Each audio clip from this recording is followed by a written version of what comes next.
આપણે મિત્રો જોઈ ગયા ઉદ્વિકાસના પુરાવાઓ.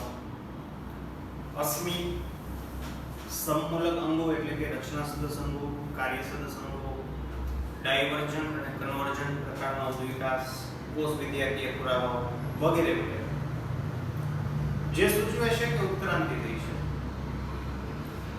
ડાર્વિન એનું જે અવલોકન જેના વિશે આપણે અભ્યાસ કર્યો કે ડાર્વિને ગેલાપાગોસ ટાપુ ઉપર જઈને અમુક અવલોકનો કર્યા અને તેને આધારે તેને અમુક બાબતો કીધી.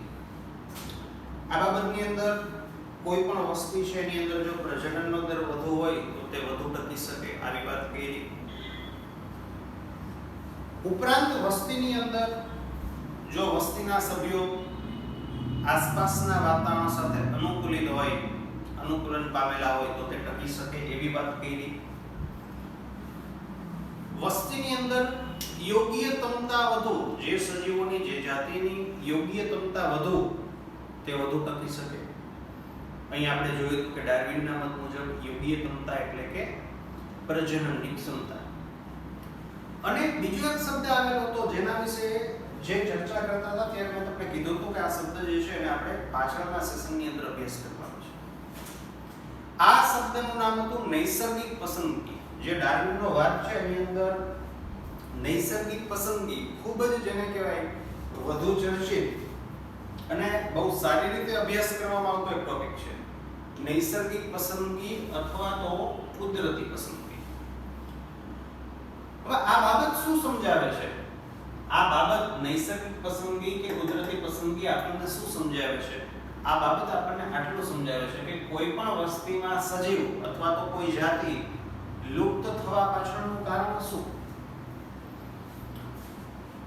અથવા તો કોઈ પણ સજીવ કે તેની જે જાતિ છે એની સંખ્યામાં વધારો કે ઘટાડો શા માટે થાય છે?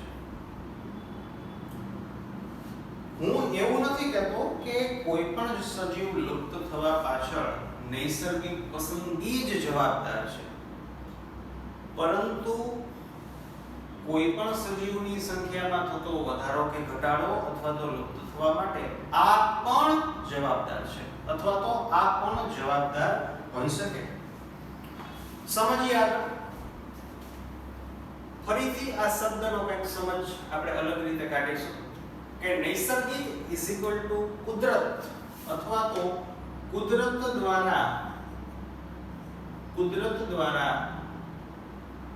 જે જાતિ અથવા તો જે સજીવ જે જાતિ પસંદગી પામે છે તે ટકે છે અને જે જાતિ પસંદગી નથી પામતી તે નથી ટકતી. તો કુદરત દ્વારા જે જાતિઓની પસંદગી કરવામાં આવે છે, જે પસંદગી પામે છે તે ટકે છે, જેની પસંદગી નથી થતી તે નથી ટકતું. તમને એમ થાય કુદરત કોણ? ઈશ્વર? ના. કુદરત કોણ તે આપણે ભણશું એટલે ખ્યાલ આવશે કે ખરેખર અહીંયા કુદરત કોને કહેવાય? શું કુદરત કેવી રીતે પસંદગી કરે છે? તો નૈસર્ગિક પસંદગીની અંદર બેસ્ટમાં બેસ્ટ એક્ઝામ્પલ સમજવા માટે આપણી પાસે એક એક્ઝામ્પલ છે જેને ઇન્ડસ્ટ્રીયલ મેલાનિઝમ કહેવાય અથવા તો આ એક્ઝામ્પલનું નામ છે ઔદ્યોગિક મેલાનિઝમ. ઔદ્યોગિક મેલાનિઝમ અથવા તો ઇન્ડસ્ટ્રીયલ મેલાનિઝમ. હવે ઔદ્યોગિક મેલાનિઝમ કે ઇન્ડસ્ટ્રીયલ મેલાનિઝમ જે નૈસર્ગિક પસંદગી શું છે તે સમજવા માટેનું એક બેસ્ટમાં બેસ્ટ એક્ઝામ્પલ છે. તો આ જે એક્ઝામ્પલ્સ છે આ એક્ઝામ્પલ્સ થકી કુદરત કોણ છે, કોણ પસંદગી પામ્યું, કોની સંખ્યામાં વધારો કે ઘટાડો થયો તે આપણે જોઈ શકીશું. એક્ઝામ પોઈન્ટ ઓફ વ્યૂ હું જો તમને મિત્રો ચર્ચા કરું તો ઔદ્યોગિક મેલાનિઝમ ખૂબ જ મહત્વનું આઈએમપી અભ્યાસના અર્થે એકદમ સિમ્પલ છે, એક વખત તમે સમજી જાઓ એટલે ક્લિયર થાય. તો શું છે ઔદ્યોગિક મેલાનિઝમ સમજીએ.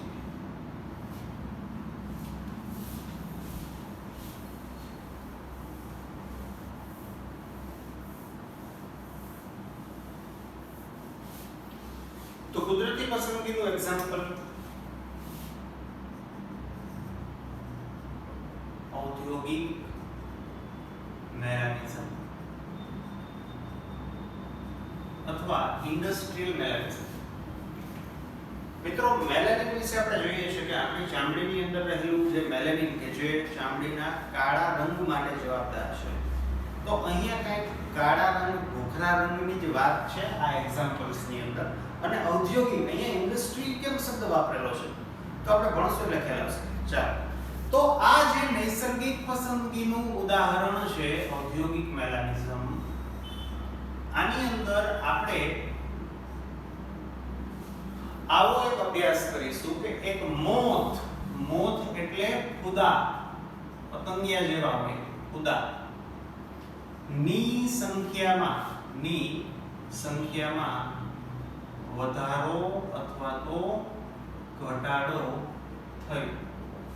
જેમ અગાઉ હમણાં તમને કીધું કે નૈસર્ગિક પસંદગી આપણને સૂચવે છે કે કોઈ પણ સજીવની સંખ્યામાં કઈ રીતે વધારો થાય છે કે ઘટાડો થાય છે, અથવા તો કોઈ પણ સજીવ કઈ રીતે લુપ્ત થાય છે.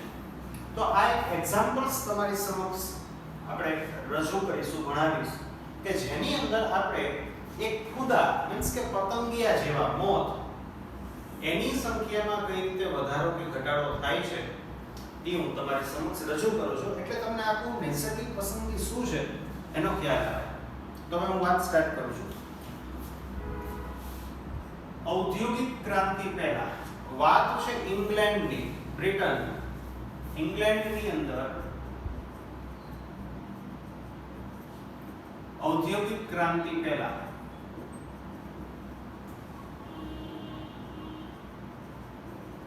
એટલે વાત થઈ રહી છે 1800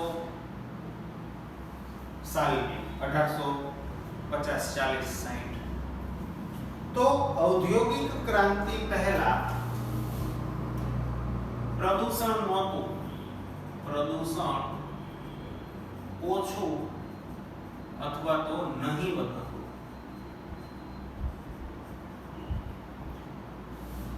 આવા સમયે ઇંગ્લેન્ડની અંદર આ એક ઓક ટ્રી, અશોક વૃક્ષ જેને આપણે કહીશું, આ ઓક ટ્રી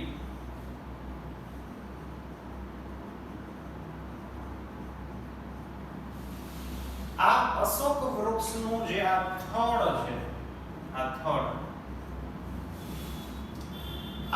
થડ ઉપર આપણને લાઇકેન જોવા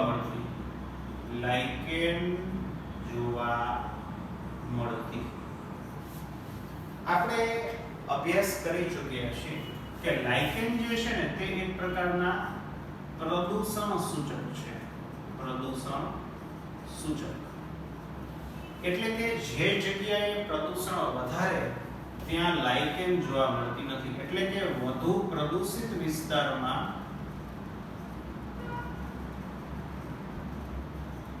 લાઇકેન જોવા મળતી નથી. સામાન્ય રીતે લાઇકેન SO2 વાયુથી ઇન્ટરેક્ટ મીન્સ કે SO2 વાયુથી સસેપ્ટેબલ અથવા તો એની હાજરીમાં તે ઉગતી નથી. તો વાત છે ઇંગ્લેન્ડની ઔદ્યોગિક ક્રાંતિ પહેલા પ્રદૂષણ ઓછું હતું અને બ્રિટનની અંદર અશોક ઝાડ, અશોક વૃક્ષનું જે થડ છે આ થડ ઉપર લાઇકેન જોવા મળતી અને તેથી જે થડ છે, થડનો રંગ, પ્રકાંડનો રંગ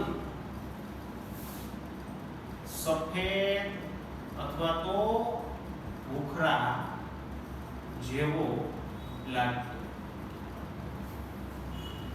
તો સામાન્ય રીતે પ્રકાંડ જે છે આપણને નિયર અબાઉટ કાળા બ્લેક જેવું લાગે, પરંતુ લાઇકેનની હાજરીથી પ્રકાંડ છે સફેદ કે સેજ ડલ, ભૂખરા જેવું, સેજ ડલ, લાઈટ ભૂખરું, લાઈટ બ્રાઉન એવું લાગે.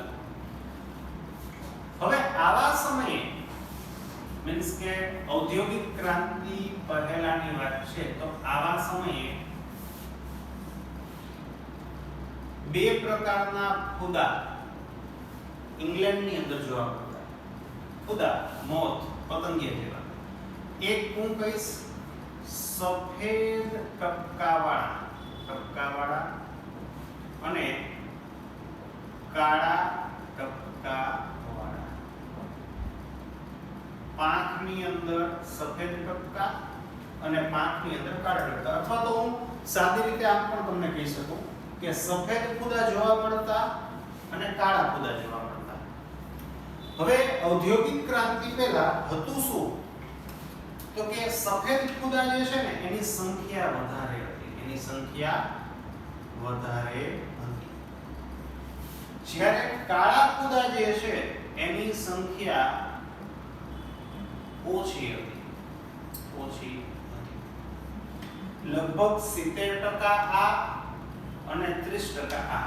આવો કંઈક રેશિયો હતો. આ વાત તે ઔદ્યોગિક ક્રાંતિ પહેલા. આટલું પિક્ચર તમને જો ખ્યાલ હોય, મગજમાં રાખી લો. મેં તમને શું કીધું? ઔદ્યોગિક ક્રાંતિ પહેલા પ્રદૂષણ ઓછું હતું. ઇંગ્લેન્ડની આ વાત છે. બે પ્રકારના ફૂદાઓ જોવા મળતા, પ્રદૂષણ ઓછું હતું અને તેથી જે અશોક ઝાડ છે એના થોડ ઉપર આપણને લાઇકેન જોવા મળતી, જેથી થડનો કલર સફેદ અથવા તો લાઇટ બ્રાઉન જોવા મળતો. બે પ્રકારના ફૂદા, સફેદ અને કાળા, જેમાં સંખ્યા સફેદની વધારે હતી, કાળાની ઓછી. હવે કુદરતી પસંદગી, નૈસર્ગિક પસંદગી સ્ટાર્ટ થાય છે કે એવું તે શું થયું? હવે આ જે સજીવ છે, આ જે ફૂદા છે, એની સંખ્યામાં વધારો ઘટાડો થવાનો છે મિત્રો. એની સંખ્યામાં વધારો ઘટાડો થવાનો છે, તમે જોજો. ચાલો, તો આ વસ્તુ શું છે, કેવી રીતે શું થયું, હવે વાત સમજવાની આવે છે.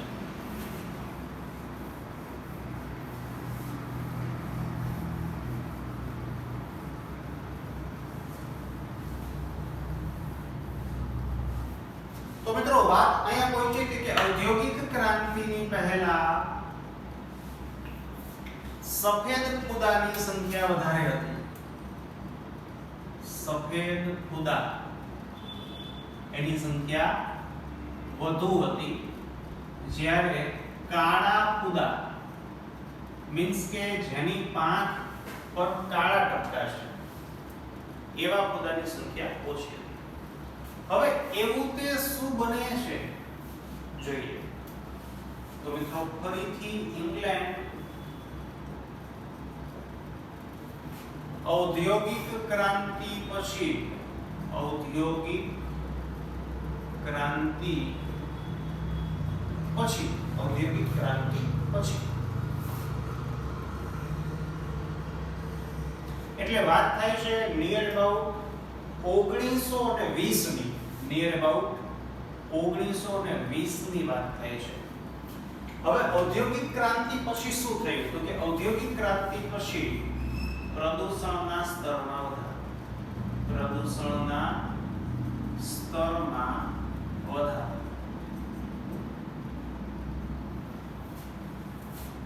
અને 1920 ની અંદર જ્યારે સફેદ ફૂદા અને કાળા ફૂદા કેટલા છે એની ગણતરીનો અભ્યાસ કરવામાં આવ્યો, ત્યારે માલુમ પડ્યું કે આવા સમયે સફેદ ફૂદા અને કાળા ફૂદા એમાં ઊંધું થયું. પહેલા સફેદ ફૂદા વધારે હતા, કાળા ઓછા હતા. હવે કાળા વધારે છે અને સફેદ ઓછા છે. સફેદ ફૂદા જે છે, સફેદ મોર ની સંખ્યામાં ઘટાડો થયો, જ્યારે કાળા ફૂદાની સંખ્યામાં વધારો થયો.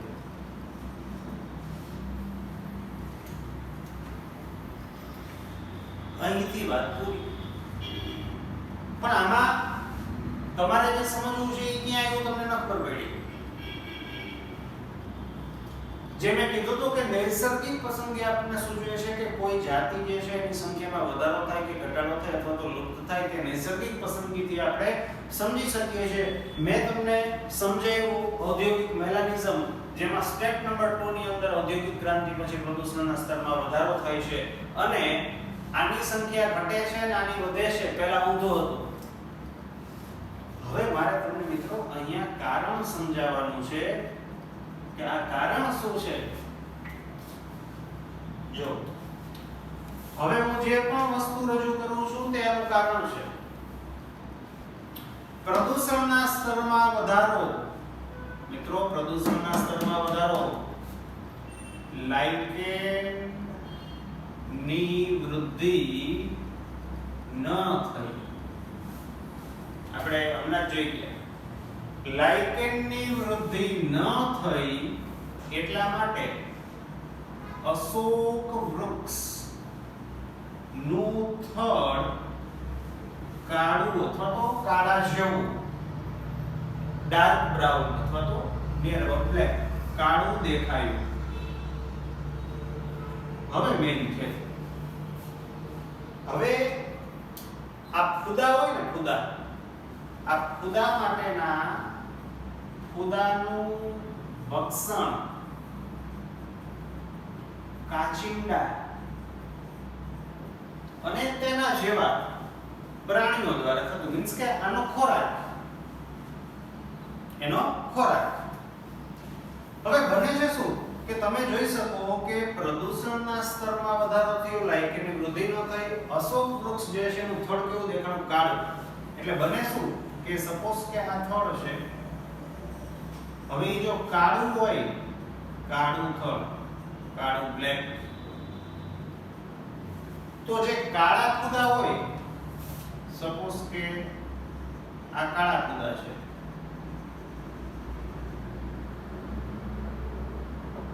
આ કુતર અને સફેદ ફૂદા ઊંધું લીધું.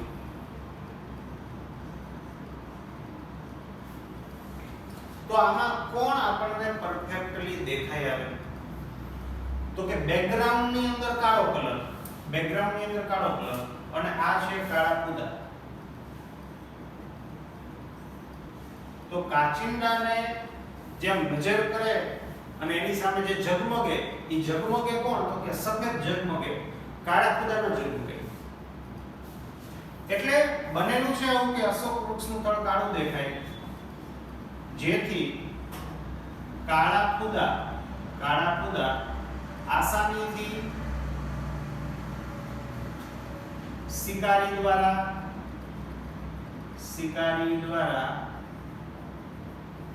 પરખ કરી શકાયા નહીં.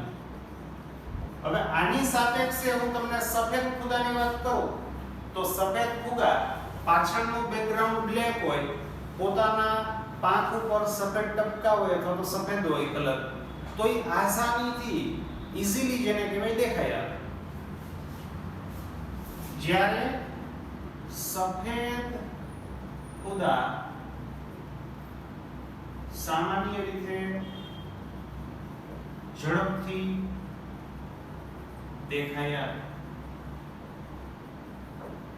જેથી એનું જે ભક્ષણ છે, આ ભક્ષણમાં વધારો થયો. તો સફેદ ફૂદાના ભક્ષણમાં ઔદ્યોગિક ક્રાંતિ પછી વધારો થયો, જેથી સફેદ ફૂદા જે છે એની સંખ્યામાં ઘટાડો થયો. તો આ વસ્તુ કે ઔદ્યોગિક ક્રાંતિ પહેલા સફેદ ફૂદાની સંખ્યા વધુ હતી, એની પાછળનું કારણ શું હતું? હવે તમે સમજી ગયા હોય કે થડ જે છે એના ઉપર લાઇકેન ઉગતી અને પાછળ બેકગ્રાઉન્ડ સફેદ હતું, લાઇકેનના હિસાબે સફેદ હતું અને પોતે પણ સફેદ ફૂદા. તો એવા સમયે કાળા ફૂદા જે છે ઝડપથી ટ્રેપ થતા. જ્યારે ઔદ્યોગિક ક્રાંતિ પછી જે થડ છે એ બ્લેક થઈ ગયું, કારણ કે લાઇકેન જે છે એનો ગ્રોથ ન થયો પ્રદૂષણના હિસાબે, અને તેથી જે ફૂદા જે છે કાળા ફૂદા એ ઝડપથી ન પકડાતા સફેદ ફૂદા ઝડપથી પકડાવા માંડ્યા. તો ઔદ્યોગિક ક્રાંતિ પહેલા કાળા ફૂદાનું ભક્ષણ વધારે થતું, ઔદ્યોગિક ક્રાંતિ પછી સફેદ ફૂદાનું ભક્ષણ વધારે થયું, અને તેથી આ સજીવોની જે સંખ્યા છે આ સંખ્યામાં જે ફેરફાર થયો એનું આ રીઝન. તો મિત્રો નૈસર્ગિક પસંદગી એટલે આવું જ, નૈસર્ગિક પસંદગી એટલે આ જ વસ્તુ. આજે હું એમ કહું કે જે કાળા ફૂદા છે, સફેદ ફૂદા જે છે તે કુદરત દ્વારા પસંદગી ન પામે, તો કુદરત એટલે ઉપરથી કઈ આકાશમાંથી કોઈ કુદરતનો હાથ ન આવે, આવી ઘટના થાય, આવી કઈ ઘટના થાય. આ મેં તમને એક એક્ઝામ્પલ આપ્યું, આવા તો ઘણા બધા એક્ઝામ્પલ્સ છે. કોઈ પણ જાતિ હતી નહોતી થઈ ગઈ, નૈસર્ગિક પસંદગીના ઘણા બધા એક્ઝામ્પલ્સ છે. તમને પ્રશ્ન થાય કે અહીંયા કુદરત કોણ? તો હું કહીશ કે અહીંયા કુદરત શિકારી છે, કુદરત છે. આપણી જે આ એક્ટિવિટી છે ઇન્ડસ્ટ્રીની, ઔદ્યોગિકરણની, આ એક્ટિવિટી કુદરતી છે. આપણો કોઈ એવો ઈરાદો નહોતો, આપણો કોઈ એવો ઈરાદો નહોતો. તો આ કુદરત, અહીંયા કોઈનું નામ ન આવે કુદરત એટલે આ વ્યક્તિ, પણ આ કુદરત જે એની રીતે કુદરતની અંદર જે પર્યાવરણની અંદર જે એક્ટિવિટી થાય છે તો આ કુદરત. તો આને નૈસર્ગિક પસંદગી કહેવાય. આવી બાબતને નૈસર્ગિક પસંદગી કહેવાય. એટલે આ વસ્તુ સમજવામાં તમને એવું કદાચ લાગતું કે આમાં તો કંઈ મોટા લેવલનું જીનેટિક્સ હશે, આ છે, પણ નહીં, આવી વાત છે. તો દરેકે દરેક સજીવ માટે જ્યાં નૈસર્ગિક પસંદગી થઈ છે ત્યાં કંઈક ને કંઈક આપણને આવી બાબતો જોવા મળે. આગળ સમજીએ નૈસર્ગિક પસંદગીની અંદર. ફરીથી તમને કહી દઉં, ઔદ્યોગિક ક્રાંતિ પહેલા સફેદ ફૂદાની સંખ્યા વધારે હતી, કાળા ફૂદાની સંખ્યા ઓછી હતી. ઔદ્યોગિક ક્રાંતિ પછી પ્રદૂષણના સ્તરમાં વધારો થયો, લાઇકેનનો ગ્રોથ ઓછો થયો અથવા નહીવત થયો, જેથી થડ છે પરફેક્ટલી કાળા કે બ્લેક દેખાણા. અને આવા કિસ્સામાં કાળા ફૂદા જે છે એ પાછળ કાળા ફળની સાપેક્ષે ઢંકાઈ જાય, દેખાય નહીં, જ્યારે સફેદ ફૂદા ઈઝીલી દેખાય આવે, જેથી એનું ભક્ષણ કરનારા જે શિકારી પ્રાણીઓ છે, સજીવો છે, એ સફેદ ફૂદાને ઝડપથી ઓળખી જાય અને તેથી તેનું ભક્ષણ વધ્યું, અને તેથી સફેદ ફૂદા જે છે એની સંખ્યામાં ઘટાડો થયો, જ્યારે કાળા ફૂદાની સંખ્યામાં આમાં ઘટાડો થયો એટલે આનામાં વધારો થયો. તો આ રીઝન છે, આ સમજાવે છે નૈસર્ગિક પસંદગી શું છે. આગળ જોઈએ આપણે નૈસર્ગિક પસંદગીની અંદર.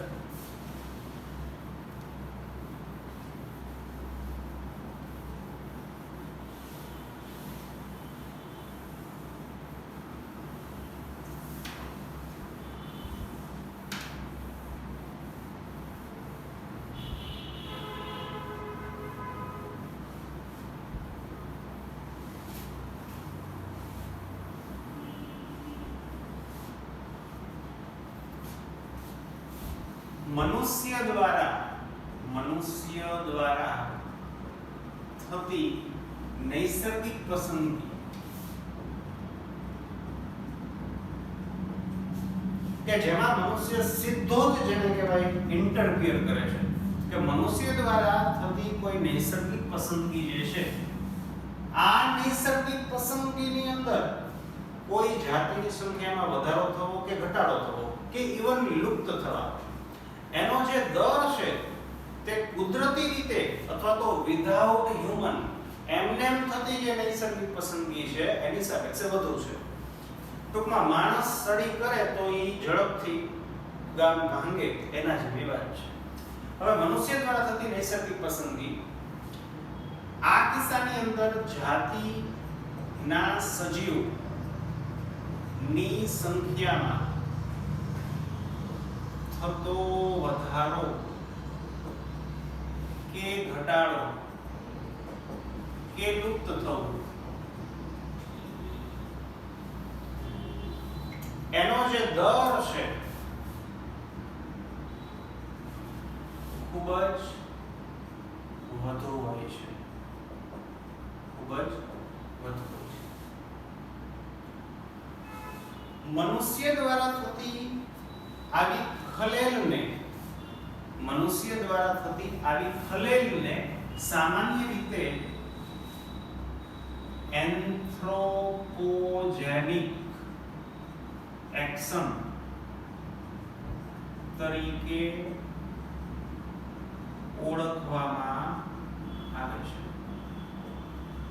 એન્થ્રોપોજેનિક એક્શન તરીકે ઓળખવામાં આવે છે. હવે હું તમને ઉદાહરણ આપું એટલે જ વધારે તમને ખ્યાલ આવશે કે હું શું કહેવા માંગુ છું. ચાલો મારે તમને એક પ્રશ્ન પૂછો, તમે શીતળાને ઓળખો છો? શીતળા રોગ, બળીઓ જેને આપણે કહીએ. તો આ શીતળા રોગ થવા માટે જવાબદાર વાયરસનું નામ હતું સ્મોલ પોક્સ. તો આ સ્મોલ પોક્સ વાયરસ આજે દુનિયામાં નથી. એનું કારણ છે નૈસર્ગિક પસંદગી. સ્મોલ પોક્સ શીતળા થવા માટેનો જે વાયરસ છે આજે દુનિયામાં નથી, એનું કારણ છે નૈસર્ગિક પસંદગી. પરંતુ આ નૈસર્ગિક પસંદગી માનવ એક્ટિવિટી, ડાયરેક્ટલી હ્યુમન ઇન્ટરફિયરન્સ છે. એટલે કે જે એડવર્ડ જેનરે શોધેલી જેની વેક્સિન છે, હાલમાં જોવા મળતી દવાઓ એન્ડ વેક્સિન, જેના લીધે શીતળા રોગ જે છે એને આપણે ઘણા સમય પહેલા જ દુનિયામાંથી સંપૂર્ણ રીતે નાબૂદ કરી શકીએ છીએ.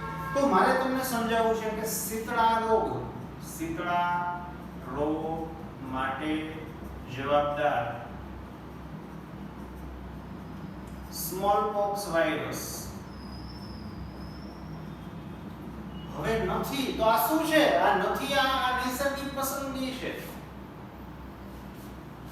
મિત્રો, આપણે મેલેરિયા થાય છે, મેલેરિયાની દવાઓ લઈએ છીએ, એના સજીવો ઘટી ગયા, નૈસર્ગિક પસંદગી. કોઈ પણ બેક્ટેરિયાજન્ય રોગો માટે એન્ટીબાયોટિક્સનો ઉપયોગ કરીએ છીએ, એની સંખ્યામાં ઘટાડો થાય છે, નૈસર્ગિક પસંદગી. તો કહેવાનો ટૂંકોને ટચ વસ્તુ આવે છે કે એન્ટીબાયોટિક્સ ઇવન મનુષ્ય દ્વારા ખેતીના કિસ્સામાં જંતુનાશક દવાઓ,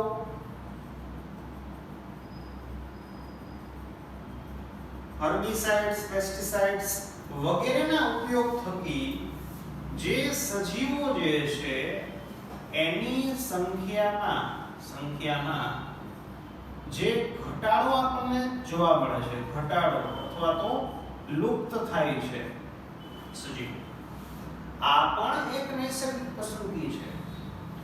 અગાઉ કીધું એમ મનુષ્ય દ્વારા થતી નૈસર્ગિક પસંદગી, એની જે અસર છે તે ખૂબ જ વધુ છે. તો આવનારા સેશનની અંદર હજી એક એક્ઝામ્પલ્સ આપણે સમજીશું નૈસર્ગિક પસંદગીનું શું છે. ઉપરાંત આ એક્ઝામ્પલ્સ ખૂબ જ ઇન્ટરેસ્ટિંગ છે. તમે એક રોગ વિશેનો એક્ઝામ્પલ્સ છે જેના વિશે આપણે આવનારા અમુક ચેપ્ટર્સની અંદર ભણવાના પણ છીએ. તો ફરીથી મળીશું આવનારા ચેપ્ટર